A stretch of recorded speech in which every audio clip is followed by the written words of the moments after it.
Good afternoon. I'm Anindita Bhadru from ISA Kolkata, and it's a pleasure to be here virtually to talk to you about some of the work that we have done on free ranging dogs, also known as stray dogs, in the Indian urban ecosystem. My lab is at the Indian Institute of Science Education and Research, Kolkata. We call ourselves the Dog Lab, and we say that we like to study the private lives of dogs on the streets of India. Now, often people ask why free ranging dogs as the model system. Firstly, let me tell you that free ranging dogs or the stray dogs are not just found in India and its neighboring countries, but they are found throughout the global south. And in fact, in some countries which do not officially belong to the global south, for example, in Russia and Italy.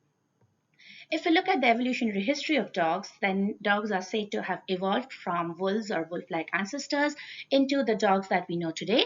And though we think of dogs as the pets which we have around us, actually, dogs in their evolutionary course have existed not just as pets but as commensals around human settlements, and it is believed that dogs have undergone the domestication process through their interactions with humans, and the current theory is that dogs have undergone self domestication rather than humans uh, taking them on as pets. So, the dogs that we see in our country, which are ubiquitously present around all human habitats, whether you go to the sea beach or to the cities or to the mountains, you will find stray dogs everywhere. And we feel that they represent how dogs lived around humans before we started breeding them and making them as our pets in the forms that we like to see them in. If we look at the humans and the dogs on the streets of India, we share a love hate relationship. On the one hand, you will find people who actively feed dogs or who give shelter to dogs, and of course, a lot of people who show love and care to dogs. But on the other hand, dogs also face a lot of threat from humans. We often imprison them, keep them in shelters away from their homes. And of course, we cannot ignore the fact that dogs do bite humans at times, and India has a serious threat of rabies. When I look at my work in the perspective of the current world scenario, then we feel that our work fits into some of the sustainable goals 2030. Goal 3, where we look at good health and well being, because understanding dog behavior and ecology can help us to fight rabies. Sustainable cities and communities, because again, understanding an animal which is urban adapted fantastically, we can think of building cities for the future which are friendly towards urban animals. And of course, life on land, because this is part of our terrestrial diversity. When we think of dogs' lives on streets, pet dogs, of course, receive all the support and love and care from us. We help them breed, we rear them, we bottle feed them, we give them shelter, we give them vaccines. But then, when we look at dogs on the streets, they often live in large groups or small groups, and it is really the mother who is solely responsible for taking care of her pups.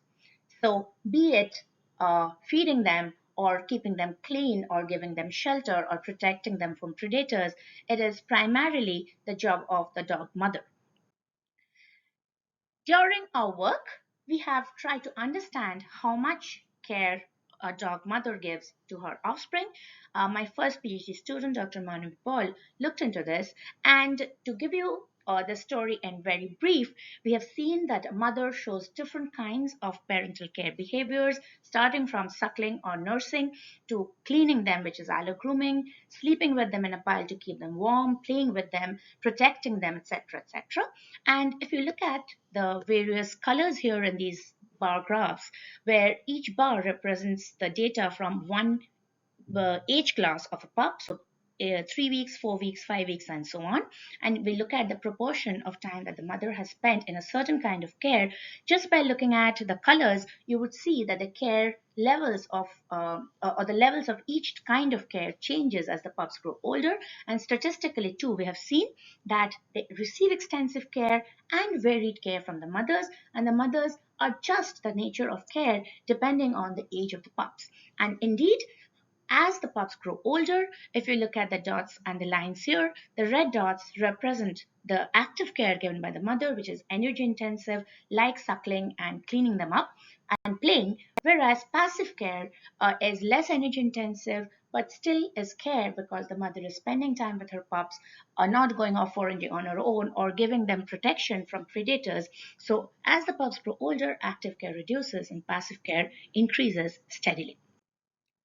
Increasingly, as I said, dogs live in groups. Often, a group will have more than one litter born in one season, and we found that it's not just the mother who gives care, but often there will be other relatives in the group, female relatives, and sometimes males, which show care to their pups. Interestingly, the males which show care, we call them putative fathers because we don't know whether they are the biological fathers. And when we looked at the care shown by males in particular, we saw that males also distribute their time over the age of pups, showing different kinds of care, but majorly their care behaviors are play and guarding rather than other kinds of care or the varied kinds of care that the mother shows. Interestingly, it is very clear that there is a very strict window over which weaning happens. Weaning is the time where the mother gradually stops lactating and stops nursing her pups, and eventually they become independent of the mother in terms of their nutrition requirement. And our experiments and observations have shown that the 8th to 13th week of pup age is really the weaning period in the dogs. And we have also found that in spite of all the care that the pups receive, only about 19% pups born in a year survive. And the highest mortality really happens during the time of weaning, which is when the pups are becoming more and more independent, they're roaming on their own, they're going foraging on their own, and this is when maximal human induced mortality happens. They undergo accidents, people chase them, beat them, they go into foreign territory, other dogs chase them, or people pick them up and drop them elsewhere, and these pups often get killed by the dogs in that territory, so on and so forth. And of course, there are people who poison and kill pups, not accidentally, but because they want to reduce the dog population. Now, that is, in very brief, the life stages of a growing dog. Now, dogs are scavengers primarily, which means that they are dependent not on hunting as their wilder ancestors, but rather on leftovers from human sources. We carried out an experiment to first identify who the scavengers are in the typical urban ecosystem. So this was a very simple experiment where we dump a bowl of rice mixed with some gravy from either chicken or meat or fish dish cooked at home, or some dal, and we dump it and we record whoever visits the food source over the next 1 hour. And we were surprised to see that while of course there are dogs and cats, even goats, and in one occasion a cow, the majority of scavengers were really birds. And you see here the pictorial representation of the different kinds of species that we got as our food source. When we did this over a large number of sites across the country, we finally looked at the data, and we tried to identify who were these individuals of the different species who were the first to respond to this food source. And as you see here in this graph, the first responders varied from bulbuls, cats, the common myna, dog, the house crow, the jungle myna, and the sparrow. These were majorly the scavengers, and they were always one of these species were the first to respond when the food was dumped. When the dogs were present in the scavenging guild at a site, then we found that they reduced the species diversity within a session, primarily because the dogs ate much more. An individual dog could eat much more in the given time as compared to, say, a common myna or a jungle crow. And so, when the dog came first, it pretty much finished off most of the food, and we did not get a very high diversity within the session, as you see here in this image. Whereas when the birds came first, then the diversity in the session was much higher. We did a lot of complicated analysis to identify the key species in the scavenging network. So this is a very rigorous network analysis using the species as a node in the network, and the data from the different sessions that we ran of these 1 hour each. And when we found, when we looked at the species, here is where the dogs lie. So each of these bands would be one species, and the dogs uh, are emerged as a key species in the scavenging network. What does that mean? It means that if you remove the dog from the network, then the connectivity in the network would reduce drastically. So this is just a representative image. We have done all that analysis by virtual exclusion, and the dog emerged as a key species. What does this mean? This means that the dog is definitely a very important member of the scavenging guild in the urban ecosystem. Now, the question arises that dogs, historically or biologically, they are canines, so they would be preferring meat as a food source. But we know that people feed them a lot of food rich in carbohydrates, at least in India, that we feed them rice and chapati and biscuits. So we did an experiment early on. My master student Anandarup did this experiment where we were looking at food preference by giving them small pieces of bread soaked in different concentrations of chicken broth or water. And we found that the dogs are very smart. They will sniff first and then pick the piece which is soaked in the most concentrated chicken broth. And we said that they use a sniff and snatch strategy, or SNS, and they will be first eating the protein rich food and only then going for the less rich source of food. But this we found only in adults, not in juveniles. And we thought that the dogs might be using a very simple rule of thumb: if it smells like meat, then you eat it. Now, Rohan joined the lab as a PhD student, and he was not just satisfied with his experiment. He said, but the dogs are really scavenging in a very noisy environment. There's a lot of garbage, and there's food hidden there, and then there is competition. How do we know that in real life they're doing the same? So he did what we call the dustbin experiment. You have three baskets. Each basket has a lot of garbage in it. One has 10 pieces of raw chicken pieces. Uh, One has 5 pieces of raw chicken and 5 pieces of bread, and the third has 10 pieces of bread. So of course, there's a carbohydrate rich box, there's a protein rich box, and there is a mixed box. And he gave this box to the dogs, and the dogs were given just 1 minute to choose and eat. After we did this experiment with 96 dogs in different localities in Bengal and actually in Jamshedpur, we found that even when you give them this condition, individual dogs actually ate from the protein box more than from the mixed box or the carbohydrate box. And they were actually still using the rule of thumb: if it smells like meat, eat it. Now, Rohan gave them an even more complicated task. He added competition to already chaotic conditions of scavenging from garbage from these boxes. And he compared his data from groups of dogs versus solitary dogs being put to the same test. And when you look at the probability of sampling, then you see that the M stands for mixed, C for carbohydrate, and P for protein.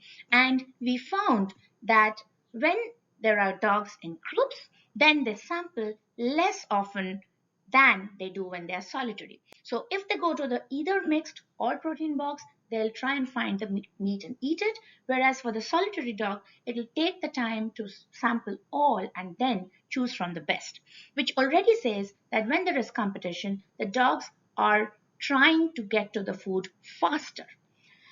And they were also spending less time being vigilant. What does that mean? They are not really looking around to see if somebody is coming, but when they're in a group, they are more going to grab the food as soon as possible. When we looked into the data into a little more detail, and here the probability of the event of eating was looked into. So when the dogs are in groups, they reach the decision to eat faster than when they are solitary, which again means that they are being a little less choosy than when they are in the solitary condition. And dogs in groups are spending more time in each handling attempt, which is what it means that when they are in a box, they are not eating whatever they get and moving on to the next box, but then they are spending enough time to look for the food which is available and get it. Whereas when we are looking at the carbohydrate box, then we found that carbohydrate handling time was low, both in case of solitary as well as group dogs. Now, Rohan uh, put this entire data into a model, which is very interestingly a model which is proposed for scavenging strategies. And he says that the data that we get meets this strategy, which is the optimal foraging theory, which has been tested theoretically in many cases, but hardly has been ever tested in a field condition where there is a balance or trade off between the time taken to travel to reach a food source, time taken to or time spent at the food source, or the time taken or when the animal decides to leave and go in search of the next food source, versus the energy that the animal gains by utilizing the food source. So that is the trade-off, whether you spend more time in search or you spend a little time in search, get whatever you eat, get whatever you find and leave early and then search again. Or whether once you have searched, you decide to stay and eat as much as possible to maximize your energy gain. And this model that is pretty well known in ecological theory is very nicely supported by the data that we get from our experiment. Now we come to dogs and their understanding or interactions with humans in the urban neighborhood. Of course, we know that pets are very good at understanding social gestures. People say that their pets understand their moods. They, of course, understand when to go fetch something when the master points. They play with us, etc., etc.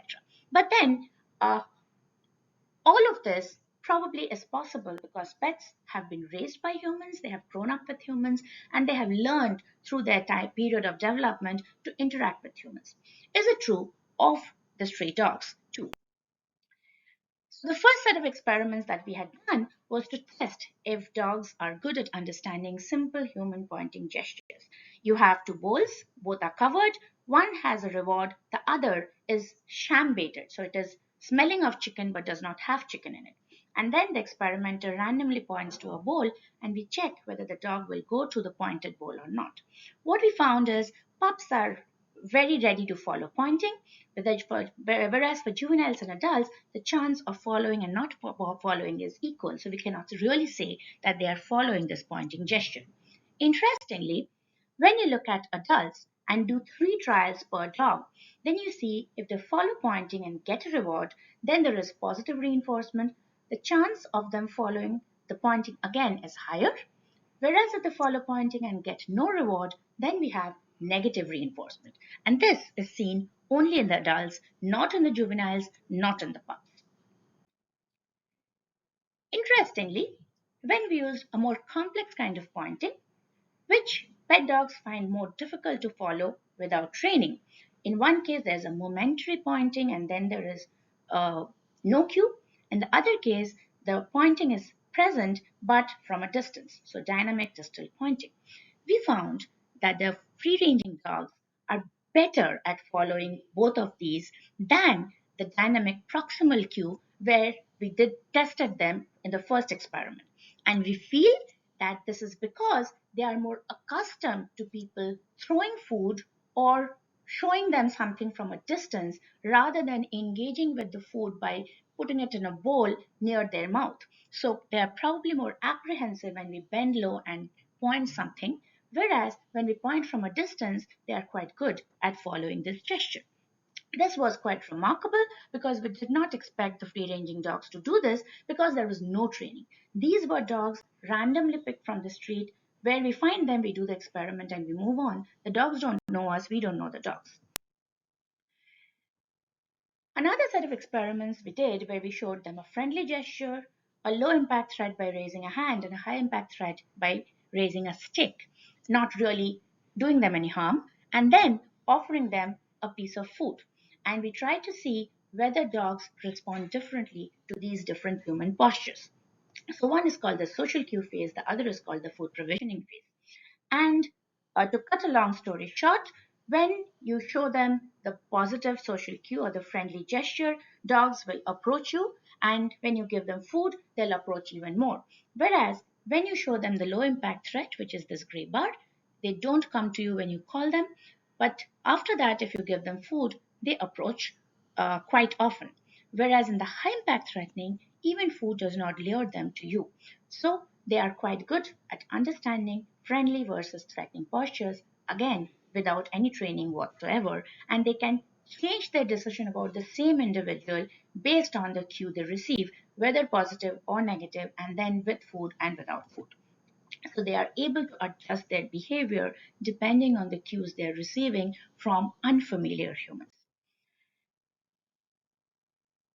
An experiment where we try to test whether it is food or the show of affection that makes dogs bond with humans. And we found when we give them food, one piece of food in the hand, one piece of food on the road, and let the dog choose, most of them don't choose the food from the hand, even when we give them petting. When we do this experiment over a long time, the crosses here are fed from the road and the dots here are fed from the hand, and we give them food reward. Even after 15 days, the dogs don't really make contact with the unfamiliar human. Whereas dogs which were given a social reward, which is the petting on the head, no food, then large number of dogs change after 1 day of petting and they keep on accepting food from the hand, showing that they understand the show of affection very much. In a long-term observation, we also did a lot of social network analysis to understand who are the individuals that the dogs are interacting with, their group members, other group members, and humans, and we found that most interactions actually happen with random humans on the streets. So humans occupy a really important position in the social networks of dogs.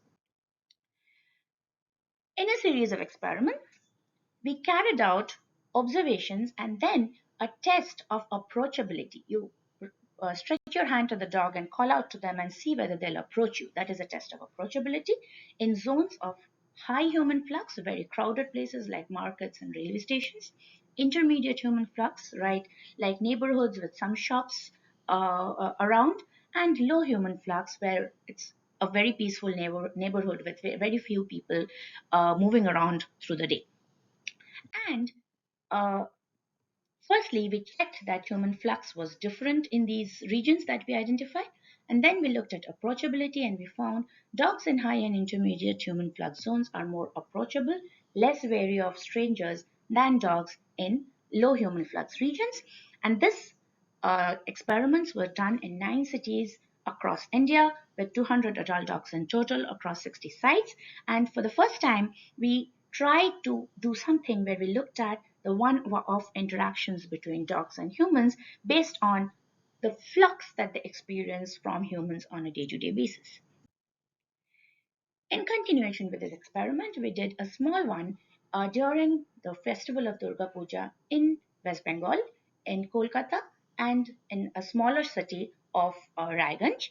During Durga Puja, there are a lot of people thronging the streets 24 hours round the clock in a stretch of a week or so, and there's a lot of food. So we asked, what will the dogs choose? Will they be lured by the high amount of food source, or be put off by the huge crowding that they experience in their territories. So to understand this, 1 month before Durga Puja, Devottam visited sites where we knew big important pujas happen and attract a lot of people. And there he surveyed dogs. He went back to these sites during the Durga Puja, and again he went back 1 month later.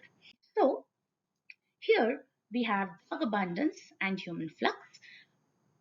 Black squares are for pre-event, white circles are for event, and red triangles are for post-event. So you see here, pre-event and post-event data clusters together, and the event data is completely a different set here, where there is high human flux and low dog abundance in general. So flux increased, food also increased, of course, during the event. Dog abundance decreased, which shows that the dogs were really avoiding the crowding rather than being attracted by the excess food.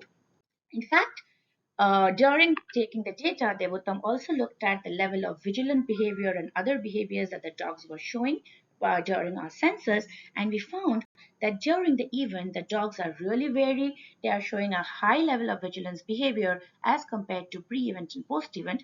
Pre-event and post-event data was quite comparable. Overcrowding is a source of stress for the dogs, and the stress is so high that even the lure of food will not attract them to the crowded zones. So you see that we humans, by our regular day-to-day behavior, indeed affect the lives of dogs in many ways without even realizing it. So if I sum up all that I've been speaking about, free-ranging dogs have complex social lives, and this is what I was trying to highlight in the first part where I was talking about the early life of a pup, because often we dog lovers would try to take pups away from their mothers thinking that we are doing them a service. Sometimes we have to think and wonder, are we? Because pups learn a lot from their mothers, they play a lot with their siblings, have very complex social systems, and during their development, a pup would be maturing into a dog, imbibing everything that it is experiencing through its interactions with not just dogs but also humans. We have to remember they are a key species in the scavenging guild in urban habitats, so removing dogs from the scavenging guild is going to some way or the other impact the ecosystem balance. They have complex relationships with humans and are highly dependent on humans for their survival. Dogs and humans have coexisted for centuries. And if you think about our own culture, our own literature, then the earliest dog that I can think about is the dog in the Mahabharata, which followed the Pandavas up the Himalayas and went to heaven with Yudhishthir. If you think about this behavior, keeping everything out, then this behavior of a dog following a favorite human is something that every dog lover in India would have experienced at some point of time in their lives. And we have to remember that we have influenced their evolution. So we need to have better policies to enable their coexistence in the urban habitat. And talking about eradication, putting them in pens, or adopting all of them, removing them from the streets is perhaps not the best solution that we can think of. I would like to end by thanking the organizers, especially Dr. Vijay Pal Singh, who invited me to give this talk, and I'm really sorry I'm not there in person to interact with all of you.